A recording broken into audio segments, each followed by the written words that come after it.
foundations. This obviously is a very hot topic right now. It relates to governance, relates to finance, relates to decentralized finance, which I guess is a derivative of finance. I should have said that. And I think we're just going to dive into it. So please, by the way, I'm Gordon Einstein. I'm a lawyer who specializes in crypto and blockchain. Dubai is my new home, and I'm honored to be part of this community. That's my quick intro. Can we give a quick intro from you? Name, rank, serial number? Absolutely, yeah. Thank you so much for the intro. My name is Marcello. I'm the CEO of a DAO called Singularity DAO, which deals with artificial intelligence in the space of decentralized finance. So really quick, Verlin Sanciangco. I'm a founder of My Liquidity Partner and also chairman of the Ruby Family Foundation. Fantastic. So let's just start at the very beginning. The DAO is an acronym, Decentralized Autonomous Organization. Can you give your 2 cents on what that actually means in real life and why we need it? And then Marcello, please. Yeah, absolutely. We need DAOs because we want to empower people to participate through scalable tech organization. We need more decentralization, and we want to remove single point of failure in human interactions and human-driven businesses. So DAOs, being organization driven by technology and code, can actually solve this problem. And do you think DAOs are inherently native to blockchain, or can they exist outside of blockchain in any meaningful sense? Yeah. Me again? Yeah, sure. Yeah, no, this is a very interesting question. So, no, I come from Italy, a country that had a sort of history with socialism and a lot of bottom-up driven organizations like cooperatives have existed successfully for many, many years. So eventually, organization where the decision-making is driven by the stakeholders have been existed forever. The difference with DAOs is that those are empowered by technology and by code. So the old say and motto... Okay, I'm just going to be me. You're totally dodging my question. I understand it's on technology, but does it require blockchain? It does require smart contracts, yes. It does. Code is low. I mean, it started from Ethereum, so it does need DAOs, as we're talking about today. They do require technology. Decentralized organization in real life, they probably don't. Verlin, my friend. So really quick, going back to your first question, Gordon. So DAO is really equal distribution, right? So I'm from the U.S. Basically, your second question is, can it be applied outside blockchain? Well, let's focus on the main question. I was just giving him a hard time. Yeah, okay. For someone who's new to this field, the genesis of the Dao concept, what spawned this idea? Why not a completely different acronym? What's the use case or need? What is it? Necessity is the mother of invention. What is the necessity that DAOs address that caused them to spring forth in the collective imagination? Right, so it really originates from the whole concept of democracy, right? So not just one governing body that makes all the decisions when it comes to activities or whatever initiatives that needs to be initiated. So the whole concept of DAO really generated from, we need to have a democratic system to wherein everybody has a voice. So, well, blockchain allows you to do this one. Outside blockchain, yeah, you could apply it, but the problem is there can be discrepancy. There's ways to... I feel like teasing this issue because I think it illuminates several others. Mm-hmm. If you don't have decentralization in your DAO, you just have an owl, right? And I think the thing that allows decentralization... You have a cow, right? Yes. You can have a cow, which is even worse. Autonomous organization. And without decentralization, you can have a programmatic entity, but if you don't necessarily have the ability for the internal economy, you don't necessarily have the true decentralization in a cryptographically verifiable way. You don't have a complete trustable audit of what would happen. So I would throw out there that DAOs inherently, just like Bitcoin can't exist without blockchain, even though people conflate those ideas, I'd argue you can't really have a DAO without blockchain. So we should all kind of bow down before blockchain. Right, so the the fact that the technology has this feature, which is immutability, right? You can't go back, and what's already recorded, you can't just go back and change that. Technically, Right. theoretically, Okay. they did go back in the past. Well, yeah, I mean, if you're making, yes, exactly. So what's being referenced now, actually, do you want to take a moment to talk about the original DAO and what happened there for the audience? Yeah, of course. So the original DAO was a decentralized autonomous organization where on Ethereum, where most of Ethereum founders and Ethereum programmers back then in 2015, maybe 2016, something around that, right? And don't forget Slockit. Who? Slockit. Who's looking? Slockit, it's from Italy. Uh-huh. It was a software development house that there was a lot of co-ownership or co-involvement between the Ethereum group and this developer of smart contracts. Wow. I didn't But even know. go ahead. Yeah. So the original DAO was supposed to decentralize investment, so they would decide on which project to invest collectively and in a centralized manner.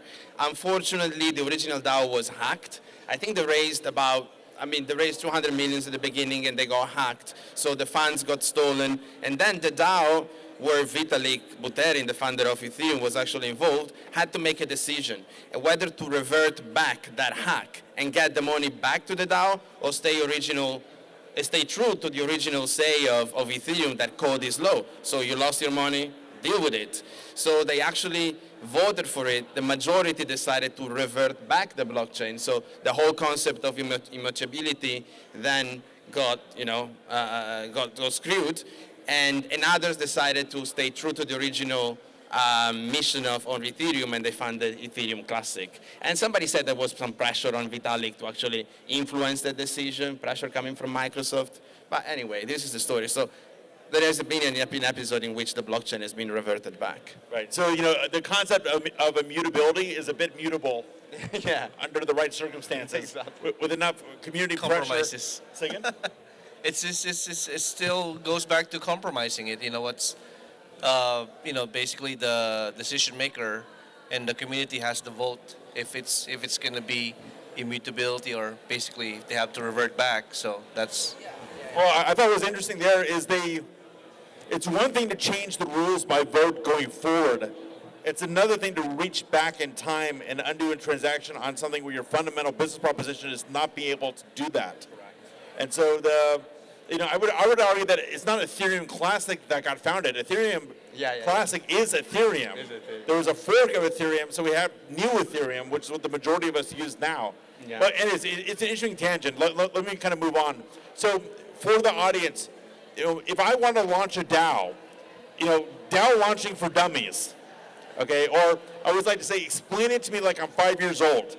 So I'm 5 years old. Daddy or daddies, because it's a modern time. How do I launch a DAO? Me.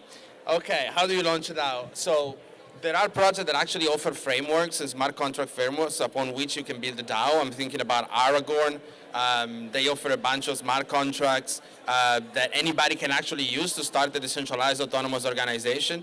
However, the standard way, and so I'm going to tell you how did we launch it out, right? I mean, our own approach to it. So we started as a centralized entity. We raised funds as a centralized entity, and the core the core of the project is based upon our own token, which is called DAO. The token is originally controlled by a foundation, a bunch of team members that owns token. However, we distributed the token openly into the community, and only the community can vote collectively to decide whether to upgrade this smart contract, meaning whether to mint new token, whether to burn new tokens, or whether to go on a different blockchain. So we follow the path of progressive decentralization, which I think personally is the best actionable way to build a DAO. Somebody might be arguing the opposite, but I think that a centralized first approach and then progressive decentralization is probably the most business viable approach on building a DAO. So in our case, because we have a foundation that's going to be blockchain based, so the DAO pretty much is the whole ecosystem. We have certain initiatives, we have projects. We want to do the Ukraine humanitarian efforts. Right. We want to do We want to do a lot of initiatives there. So the DAO becomes a system for us where our community gets the voting rights to which initiative goes first, priority, where the funds are allocated. So it's not the founding members that has the decision making. It's the community we're giving the voice. And then we're incorporating our NFTs, which are utility tokens within the DAO system. So, you know, the more participation that we have, the community, the bigger the community that we build, basically, the better the whole system gets organized for us. Now, you kind of raised an interesting point, and as a lawyer, I tune in on it. The premise of DAOs and DeFi's is decentralization. Do quote-unquote legacy legal structures like foundations have a role to play with DAOs, or should DAOs fly free on the blockchain? Well, basically, the whole concept with the foundation is it's still fairly new when it comes to the blockchain technology. So I'm not saying we're the first one, but we want to be one of the pioneers that will disrupt the system. So especially in a DAO setting, of course we need to be careful of there's a lot of legal structures that we need to abide by. Number one is you know, the way we open our ledger when it comes to where the funds are going. Like, we want this to be fully transparent. We want our allocations to be 100%, right? And then we want the real voice of in the DAO system or the community, not the founding members. So it's just a lot of work in progress. So. And let me throw this back at you. Of course, governance is, the topic of governance and the challenge of governance is inherent to the concept of DAOs. Since we don't have a traditional organization with traditional rules, we don't have courts, probably. Everything supposedly is based on the smart contract. And in fact, the participants in the DAO may not know each other or even be human. Right. So how do you structure governance in a way that creates a workable system, and then have some follow-up questions? Right, so this is a work in progress for us. So the way we're setting this up now is basically we have, because we have another program, which is the Liquidity partner, right? So we have a community that's already in place there. And then we give these partners the right to vote. These are KYC partners, by the way. So it's still decentralized, because they have the voice and the capacity to vote on which initiatives. So we know that we are giving the voting rights to an actual partners. We just don't know what they're voting at. We don't exactly know what initiatives they're voting in. So, sorry, just to be clear, in your system, there's anonymous voting? Did I It's hear that anonymous correctly? voting, correct. Okay, so let me stay with them for a second. So I'm involved in a few DAOs where they're using a reputation-based system to increase or decrease people's voting capacity based on sort of wisdom of the crowd mechanics. Would that work when you have anonymous voting to have reputation also, or how do you hold people accountable when you have anonymous voting? Well, the way we're setting this up is basically because we're incorporating NFT on this in this whole ecosystem, right? So let's say I'm a Bored Ape Yacht Club member. Nobody knows which Bored Ape I'm using, but in our organization, there's obviously a channel with everybody that only has this Bored Ape member can enter and can vote on certain things, right? Either I choose to disclose who I am, or I don't choose to disclose who I am. I still have that voice, and it's a workable system. It's a great use case. So that's working out. So we want to replicate what's working out and see what we can improve it. All right, I'm gonna hand it to you. Yeah. How would God's name do govern a DAO? How do you govern a DAO? Yeah. Yeah, that's interesting. How do you govern a DAO? So technically, what I always say is that, so I'm the CEO of a DAO currently. In few years' time, if everything works. I gotta stop you. The CEO of a DAO. Exactly, that's what I'm saying. So technically, in few years' time, when we achieve true decentralization, I shouldn't have a job, right? I'm not going to need a job anymore. Technically, the CEO of a DAO is a smart contract, cannot be a human. So the point in where we're going to achieve, when we're going to achieve the fact that a CEO is actually a non-human string of code, then we're going to achieve through decentralization. How do you govern a DAO? By influence. That's the only way that you can govern a DAO. Vitalik Buterin governs Ethereum by influence. So it's proof of influence. I think I have a strong influence on my DAO, but just because I'm the most outspoken, I'm always there, I'm always doing talks. So in the next few years, somebody could emerge in my DAO and gain the same level of influence and just throw me out or outvote me. So I think the idea of governance in DAOs is extremely interesting. We are community driven, we encourage participation, but the real problem in governance is how do we achieve participation, and how do you create the level of engagement and education within your DAO so that you can actually have a decentralized governance. So that's one of the key points. And then you made an interesting point. There's no control, there's influence. But does that mean that everyone has the same? Is influence plus everyone has a vote, or is it influence counts as your vote? Like, how do you do it? Yeah. So in an ideal world, yes, technically everybody should have a vote.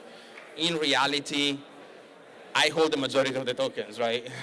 So I have more voting powers than most of. Sorry, he meant hypothetically he holds a majority. Yeah, not yet, but yes, exactly. So In this completely hypothetical example, yeah, exactly. I heard friends saying, I don't know any DAOs where a true level of decentralization has been achieved yet.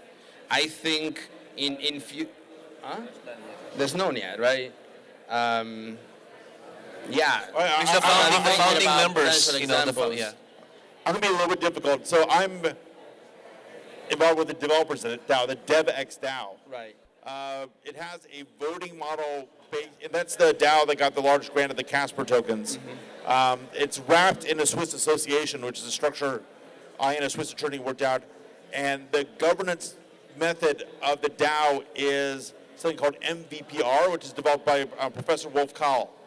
He claims that it is truly a reputation-based decentralized system, and he may be right. I'm not entirely sure myself. Anonymous or? It's not anonymous.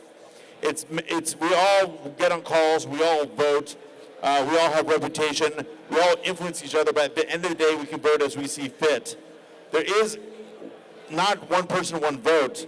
There's concentrations of voting power based on reputation, and you accumulate reputation over time, in essence, based upon whether the projects you're backing work and whether you're voting with the crowd.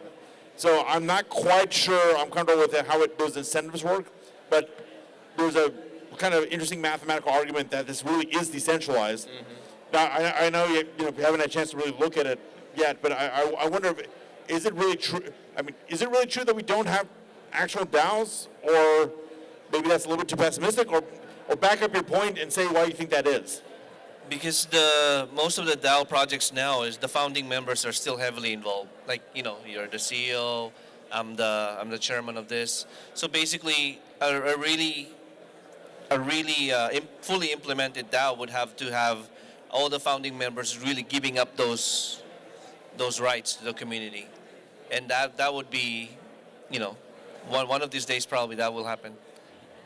Well, okay, so I remember there's something called people realize the benefits of incumbency, which is once they're in their position, they're generally not economically incented to leave their position. So as much as I love my friend here, okay, and since he appointed himself CEO of the DAO, yeah. How do we ease him into a graceful and beneficial for him retirement? Exactly. That's what I say. I mean, I don't want to work for the rest of my life, so I really hope the community is going to take over. How are we going to do that? I mean, progressively in my DAOs, in our DAO, there would be incumbent actor that would be able to outvote me by holding more tokens than I do, right? And this can be entities, could be community members, could be artificial intelligence one day.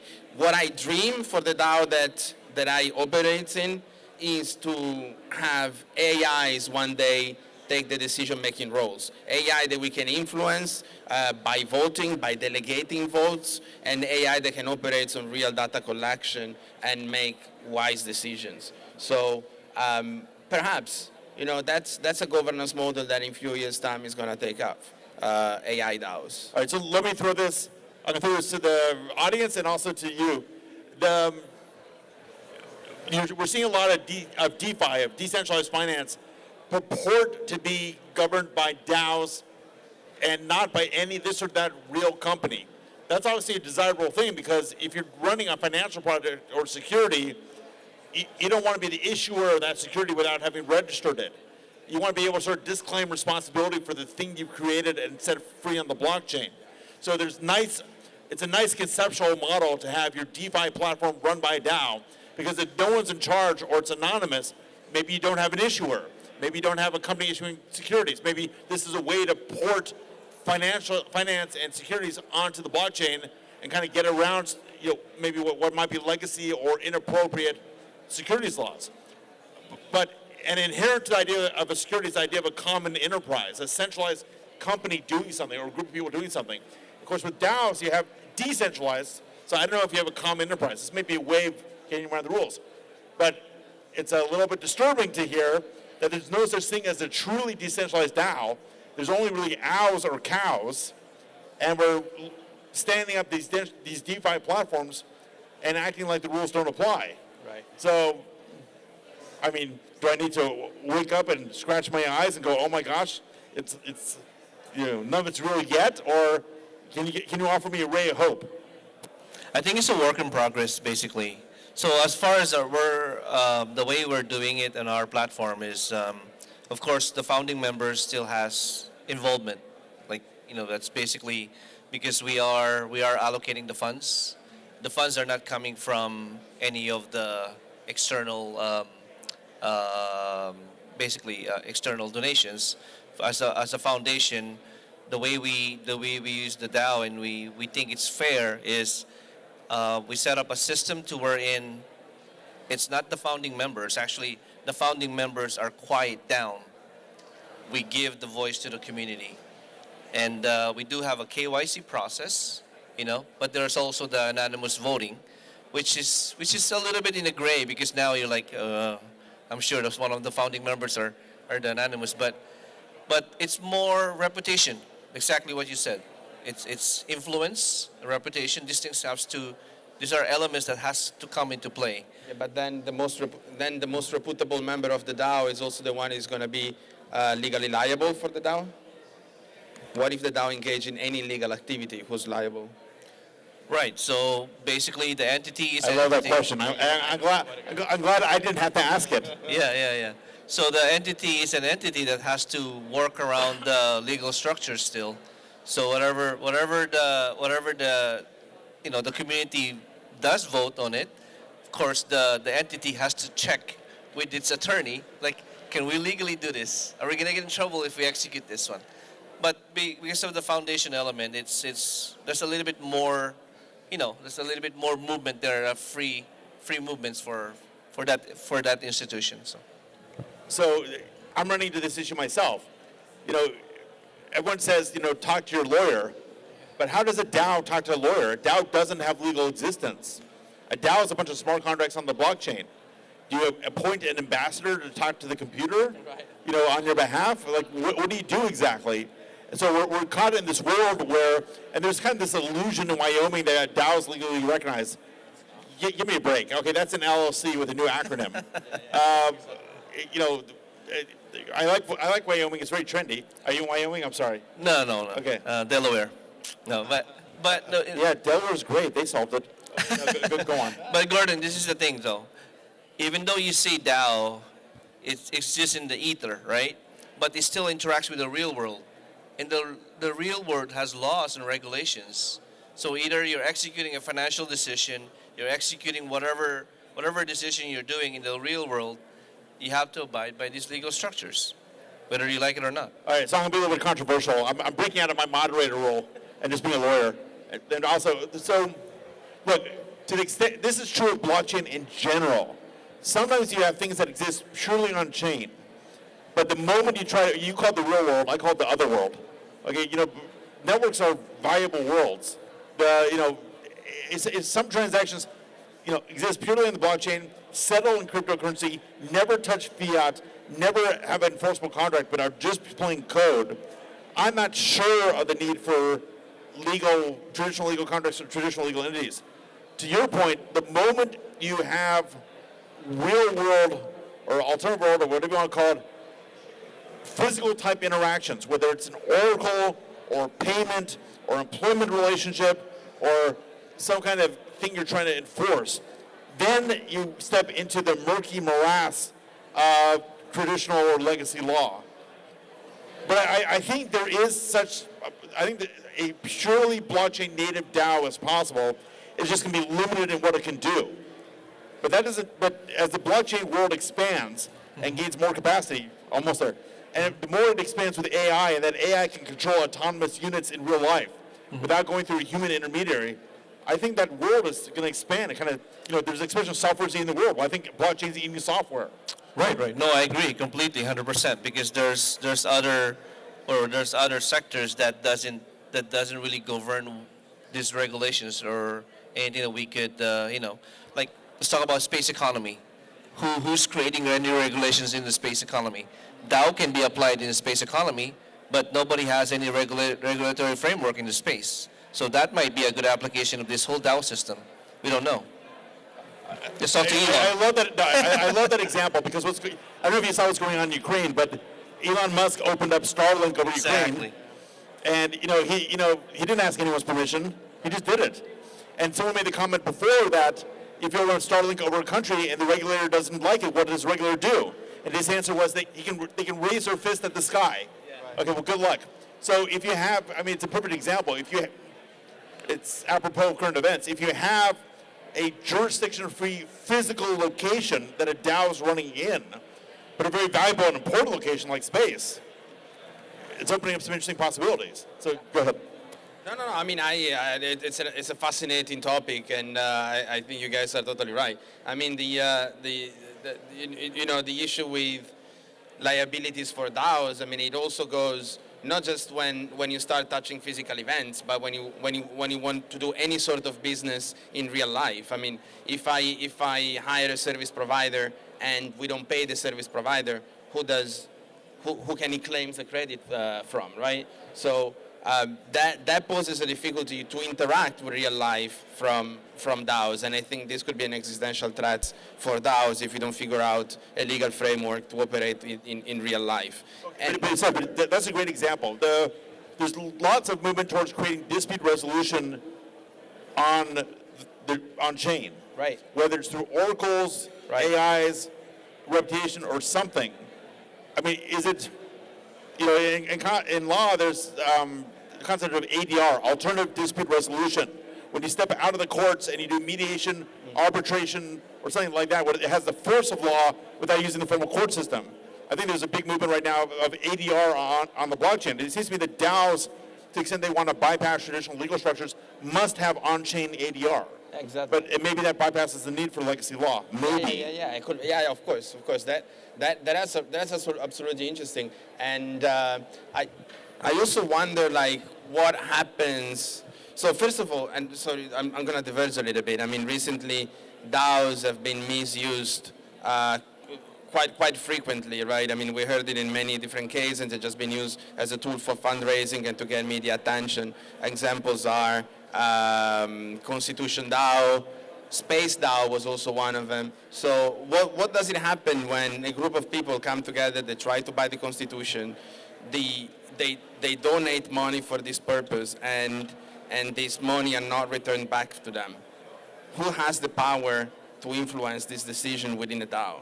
And this is critical because it's all on chain, but it's a real life dispute, although it only concerns digital assets. So yeah, it's a very it's a very gray area that we need to figure out how to operate in if we really want to pursue DAO as a viable operating business model, I think. You're nodding wisely, but I feel like you have something No, else to completely add. agree. Basically, we can't really just really detach from, you don't want to call it the real world, but it is any jurisdiction that has legal structure, we can't really detach from it for now. But jurisdiction that doesn't have the legal structure, yeah, I think that will be the future of the real DAO application of 100% pure DAO ecosystem. And I think your space example was great because there is space law. The question is, how do you enforce it? Right? Do you fire your anti-satellite missile at the Dow hub? I mean, what do you do exactly? Right? Do you arrest the satellite? I mean, do you stop laser communications? What do you do technically? They call this a Space Force, and they created an organization called. It's interesting times. There is though, I mean, for as much as we don't like it, there's people that are that can actually geo-block blockchain transactions, right? So I'll give you an example, and maybe this is going to be an interesting topic to dive in if you like. But I mean, we all know about sanctions to Russian token holders right now coming from the centralized exchanges. However, there's miners who geo-block any wallet address from Russia, right? So these people that actually have the power to influence the blockchain itself. So as much as we like, even the blockchain itself is not truly decentralized. So even building DAOs on a system that is fundamentally not truly decentralized, it's tricky. While the space is decentralized. I'm sorry. There is nobody that can go How for do the you space. geo-block a wallet? I can understand geo-blocking an IP. Yeah.